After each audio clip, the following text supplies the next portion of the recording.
Tiko diam-diam mahir lakukan hal ini.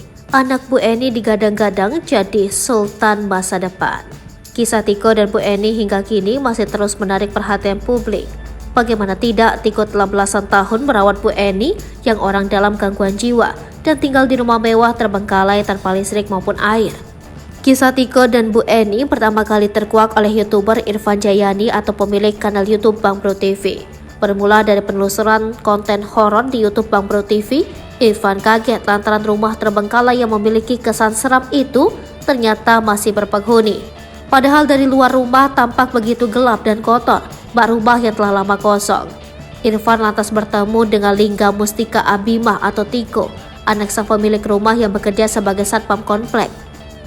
Dari sanalah terungkap sosok Eni Sukaisi yang depresi usai kepergian sang suami. Kisah Tiko dan Bu Eni seketika viral hingga banyak donatur yang datang.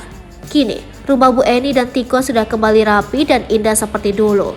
Sementara Bu Eni yang depresi selama 12 tahun itu, kini dikabarkan sudah dalam kondisi lebih baik, usai dirawat di rumah sakit jiwa. Namun hingga saat ini, Bu Eni belum juga kembali pulang ke rumah.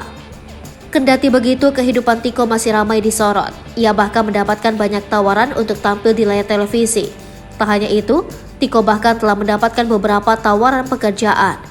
Hanya saja pria 23 tahun itu lebih ingin memiliki usaha, sehingga tetap bisa merawat Bu Eni. Namun tak hanya itu, sosok Tiko kembali mencuri perhatian karena diam-diam memiliki bakat tersembunyi. Meski merawat sang ibu seorang diri hingga sempat putus sekolah, Tiko kini ternyata telah mahir mengemudi mobil. Hal ini terungkap lewat unggahan video singkat di Instagram Instajolet. Dalam video tersebut, Tiko terlihat mahir mengendarai sebuah kendaraan roda 4. Kemahiran yang diam-diam dimiliki Tiko itu tak ayal banjir komentar warganet. Tak sedikit warganet yang ikut memuji kecerdasan Tiko.